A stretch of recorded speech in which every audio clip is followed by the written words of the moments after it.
افلم یہد لہم کما اہلکنا قبلہم من القرون، تو کیا انہیں اس بات سے کوئی رہنمائی نہیں ملی کہ کتنی ہی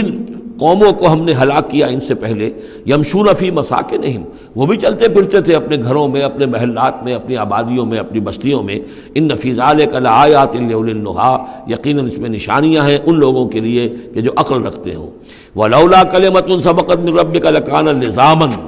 واجل مسمى،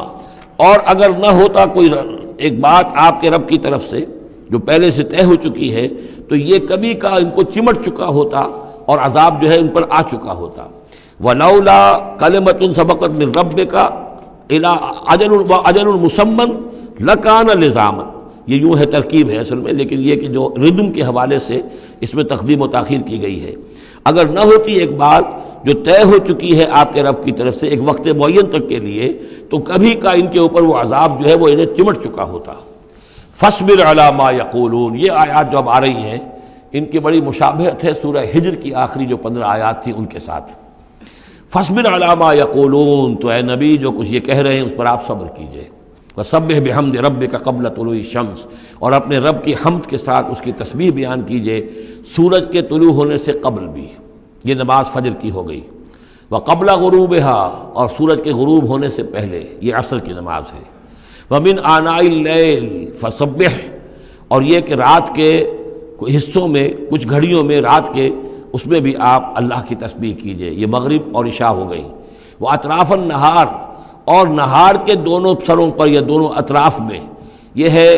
سورج کے ڈھلنے کے ادھر ظہر ہے، اور ایک اور نماز بھی ہے جس کو صلاۃ الضحیٰ کہتے ہیں، یا جس کو چاشت کی نماز کہتے ہیں، لیکن وہ فرض نہیں ہے۔ جتنی یہ نصف النہار سے ڈھل کر یعنی شام کی طرف جتنی دور پہ ہے فاصلے پر ظہر، اتنی ہی نصف النہار سے قبل وہ چاشت کی نماز ہے، لیکن یہ کہ وہ فرض نہیں ہے۔ نمازیں اصل میں 8 ہیں، 3 نمازوں کو فرض نہیں رکھا گیا، 5 کو فرض کیا گیا۔ نمازیں 8 ہیں اور وہ بڑی ایونلی ڈسٹریبیوٹڈ ہیں۔ یوں سمجھیے کہ ہر گھڑی میں تقریباً 3 گھنٹے کے وقفے سے ایک نماز ہے، لیکن اللہ تعالیٰ کی حکمت یہ ہوئی کہ ان میں سے 3 نمازوں کو اس نے اس طریقے سے نفلی کر دیا ہے تاکہ ایک وقفہ مل جائے طویل، ظہر یعنی فجر سے ظہر تک، کہ اس میں پھر کوئی بریک نہ ہو، اور جو لوگ اپنی معاش کی جد و جہد کے اندر لگے رہتے ہیں وہ اپنی معاش کی جد و جہد کو ان انٹرپٹڈ جو ہے پرسو کر سکیں۔ لعلک ترضیٰ، اگر تم یہ کرو گے تو تم خود راضی ہو جاؤ گے، اللہ تعالیٰ تمہیں راضی کر دے گا۔ ولا تمدن عینیک الی ما متعنا بہ ازواجا منہم، جو کہ تو یہی الفاظ سورہ ہجر میں آئے تھے، اور آپ کی آنکھیں، آپ کی نگاہیں نہ اٹھیں ان چیزوں کی طرف جو ہم نے ان لوگوں کو دی ہوئی ہیں دنیا کے متاع میں سے، ساز و سامان، اس کی چمک دمک۔ اے نبی آپ کی نگاہ بھی ادھر نہ اٹھے، مبادا کسی کو گمان ہو کہ محمد کی نگاہوں میں بھی انہی چیزوں کی وقت ہے اور قدر ہے۔ ولا تمدن عینیک الی ما متعنا بہ ازواجا منہم زہرۃ الحیات الدنیا، یہ سب دنیا کی زندگی کی چمک دمک ہے، اس کی کوئی حقیقت نہیں ہے۔ آپ تو حقیقت کے آشنا ہیں، آپ کو معلوم ہونا چاہیے کہ یہ سب نے، جیسا کہ ہم سورہ کہف میں پڑھ آئے ہیں، جعلنا ما علی الارض زینۃ لہا لنبلوہم ایہم احسن عملا، یہ ساری چمک دمک ہم نے زمین پر اس لیے بنا دی ہے تاکہ ہم آزمائے لوگوں کو کون ہے اچھے عمل کرنے والے۔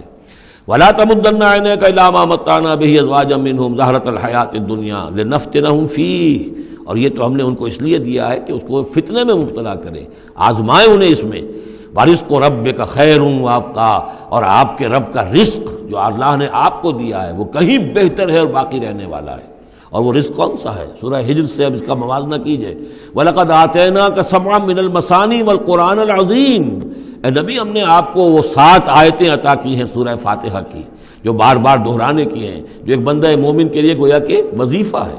کتنی مرتبہ جو ہے ایک نمازی کتنی مرتبہ سورہ فاتحہ پڑھ رہا ہے، تو ہم نے سبع من المثانی والقرآن العظیم آپ کو دیا ہے۔ یہ جو روحانی غذا ہم نے آپ کو دی ہے یہ کہیں زیادہ قیمتی ہے، کہیں زیادہ عمدہ ہے، کہیں زیادہ باقی رہنے والی ہے۔ وَأَمُرْ أَهْلَكَ بِالصَّلَاةِ وَاصْطَبِرْ عَلَيْهَا، اپنے گھر والوں کو بھی حکم دیجئے نماز کا اور خود بھی اس کے اوپر جم جائیے، قائم رہیے۔ لا نسألک رزقا، ہم آپ سے کوئی رزق نہیں مانگ رہے،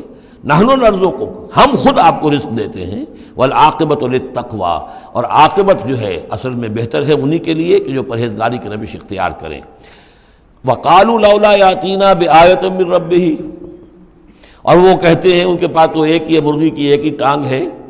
کہ وہ کہتے ہیں کیوں نہیں ان کے پاس آئی کوئی نشانی، کوئی حصی معجزہ ان کے رب کی طرف سے۔ اولم تاتہم بینۃ ما فی الصحف الاولی، کیا ان کے پاس آ نہیں چکی ہے وہ روشن نشانیاں کہ جو پچھلی صحیفوں میں تھیں؟ پچھلے صحیفوں کی تعلیمات بھی اس قرآن میں آ گئیں، پچھلی صحیفوں کے اندر جو پیشن گوئیاں تھیں ان کا مصداق بن کر یہ قرآن آ گیا، تو کیا یہ نشانی ان کے لیے کافی نہیں ہے؟ صحف اولیٰ، اس سے پہلے جو صحیفے ہم نے بھیجے تھے ان کے اندر جو پیشن گوئیاں تھیں ان کا مصداق سامنے آ گیا، اور یہ کہ اس کی جو واضح تعلیمات تھیں وہ پھر اس کتاب میں ہم نے اتار دی ہیں، تو کیا ان کی ہدایت کے لیے کافی نہیں ہے؟ وَلَوْ أَنَّا أَهْلَكْنَاهُمْ بِعَذَابٍ مِّن قَبْلِهِ، اور اگر ہم نے اس قرآن کو نازل کرنے سے پہلے ہی ان پر کوئی عذاب بھیج دیا ہوتا، لَقَالُوا، تو یہ لازماً کہتے رَبَّنَا لَوْلَا أَرْسَلْتَ إِلَيْنَا رَسُولًا، پروردگار تو نے ہماری طرف رسول کیوں نہیں بھیجا؟